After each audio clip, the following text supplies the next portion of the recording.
seja bem-vindo a mais um vídeo aqui da nossa semana da anatomia óssea articular. E hoje eu vou explicar para você um pouquinho sobre a anatomia óssea da coluna vertebral e caixa torácica. Vamos lá?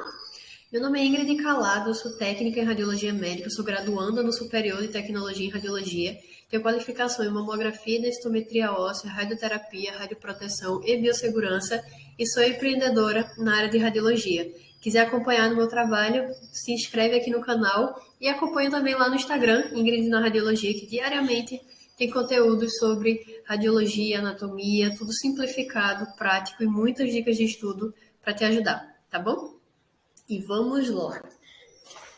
A coluna vertebral ela é dividida em 5 partes. A coluna cervical, que é onde fica ali na região do seu pescoço.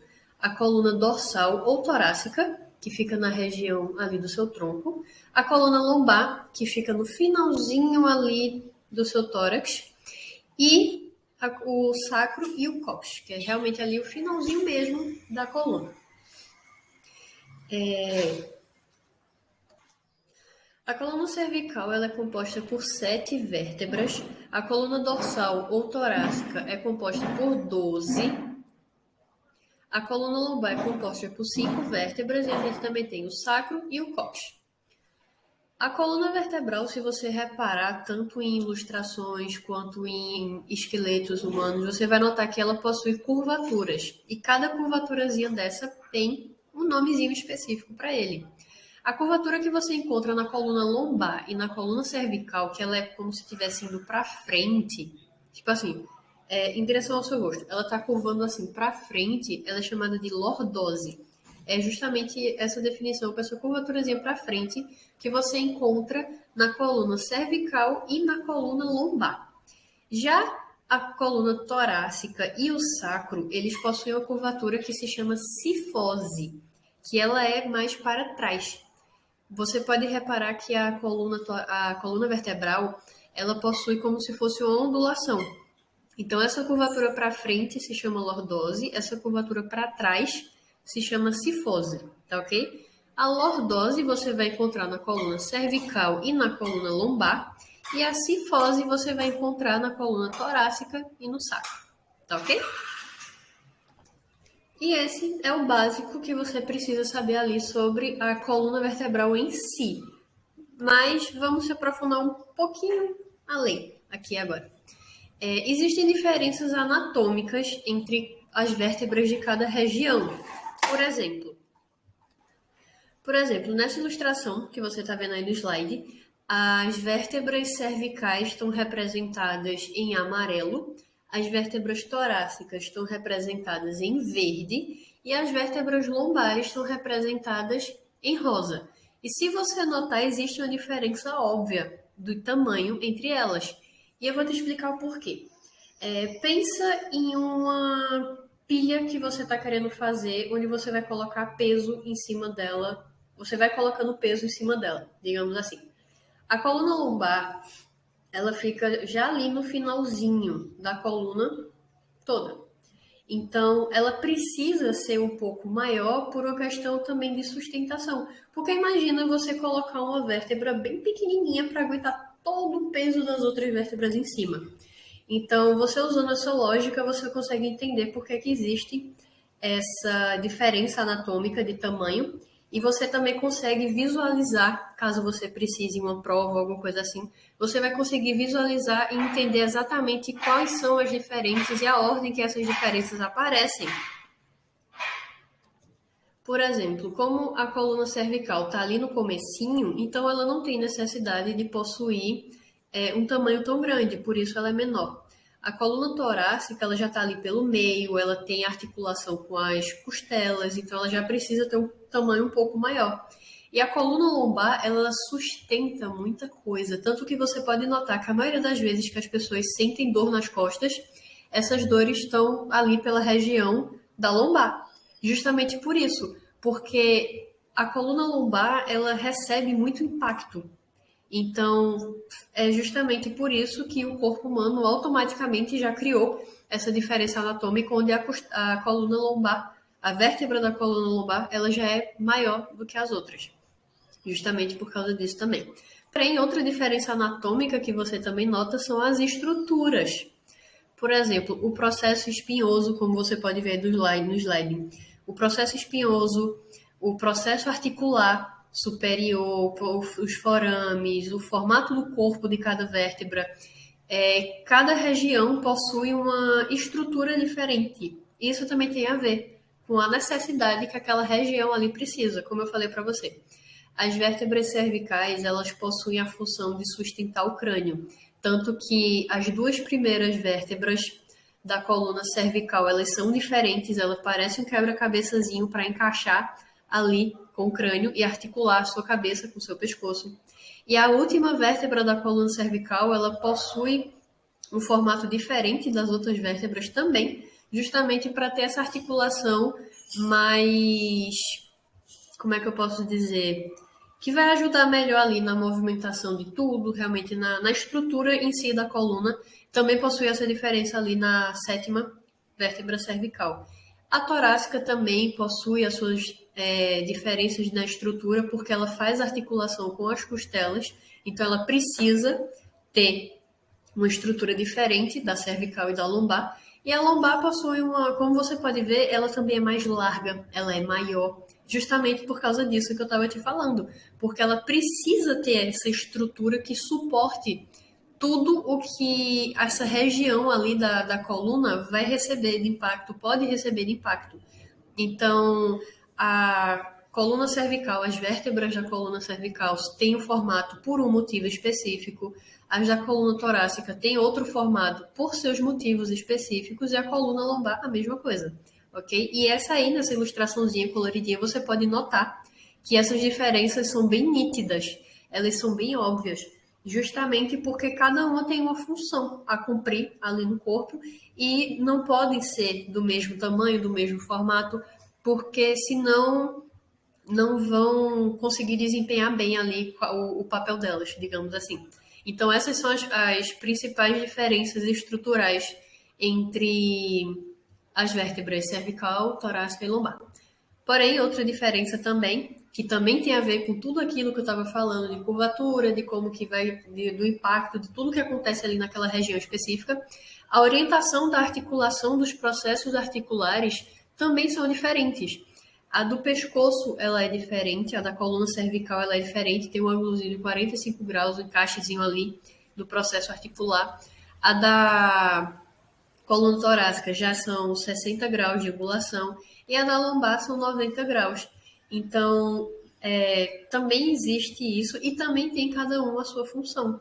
Por exemplo, o seu pescoço, você faz certas movimentações com o seu pescoço que todo esse conjunto de diferença anatômica em relação às outras vértebras tem uma influência muito grande. Por quê? Se a sua vértebra da coluna cervical fosse igual à da sua coluna lombar, você não conseguiria fazer todos esses movimentos que você consegue fazer com o seu pescoço. Da mesma forma, vale para a sua coluna torácica. Você não conseguiria fazer as movimentações, não teria como ter as articulações com as costelas e tudo aquilo que envolve ali a coluna torácica, se não fosse isso tudo, todas essas diferenças anatômicas que existem. E a mesma coisa vale para as vértebras lombares. Então, não é só você saber que existe a coluna cervical, a coluna torácica, a coluna lombar, não é só você saber a quantidade de vértebras que existem em cada uma, e você ter uma consciência de que existem diferenças entre essas vértebras, porque elas são bem óbvias, você nem precisa saber a anatomia para você perceber que elas são diferentes. O diferencial, na hora que você vai estudar, é você entender o porquê, você tentar ser curioso. Você precisa dessa curiosidade profissional para você procurar saber, tá, mas por quê que essa vértebra aqui é diferente, por que que a angulação a orientação aqui da articulação dos processos articulares dessa região é diferente dessa. Isso tudo você procurando entender vai te ajudar também a notar outras coisas quando você for fazer o exame, ou até mesmo você entender o seu próprio corpo, ok? Então, essas são as principais diferenças anatômicas entre as vértebras. Você pode voltar esse vídeo quantas vezes quiser, você pode dar print aqui nesse slide também para dar uma estudada. mas é importante que você tenha essa base. Isso aqui é o básico que você precisa saber sobre a anatomia da coluna vertebral. Óbvio que existem muitos outros detalhes que você pode se aprofundar para estudar, porém, se você está sentindo dificuldade, se você está iniciando seus estudos, eu te aconselho a focar nisso aqui, porque é um básico que já vai te ajudar muito e já vai facilitar quando você for se aprofundar para estudar um pouco mais detalhado cada uma dessas coisas, tá ok? Então vamos para a caixa torácica, que está ali diretamente ligada com a coluna. A caixa torácica ela é composta pelas costelas, que se articulam com a coluna torácica, as vértebras da coluna torácica, e o externo. De início você precisa saber isso. Agora a gente vai aprofundar mais um pouquinho. As costelas são divididas entre costelas verdadeiras, costelas falsas e costelas flutuantes. Tá ok? As costelas verdadeiras são as costelas que se articulam diretamente com o externo. O externo é esse ossinho que quando você toca aqui no meio do seu peito você sente.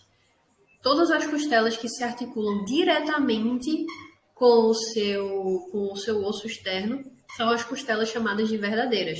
E são 7. Tá ok? As costelas falsas, elas recebem esse nome porque elas não têm uma articulação direta com o externo. Elas se articulam através da cartilagem de outras costelas.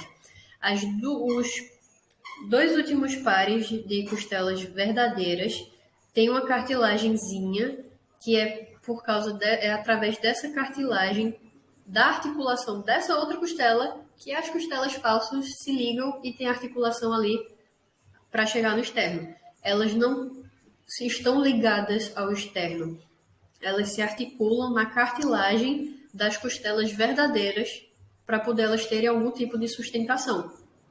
Eu não sei se está dando para entender, mas aí na ilustração você está vendo. Essas costelas que estão pintadas de azul são as costelas falsas. E se você notar, elas têm uma cartilagem que está ligada na cartilagem da última costela verdadeira, que está diretamente articulada no externo. Então, ela não está articulada com o externo, ela está articulada com a cartilagem da costela que está articulada no externo. É um pouco confuso, mas só de olhar para esse desenho você consegue entender mais o que eu estou dizendo. E as costelas flutuantes recebem esse nome porque elas não possuem articulação nem direta nem indireta com o externo. Elas estão ali apenas articuladas com as vértebras torácicas. As duas últimas vértebras torácicas, a 11 e a 12, é onde estão articuladas as costelas flutuantes e elas só têm esse nome porque é como se elas ficassem ali meio que sobrando, sabe?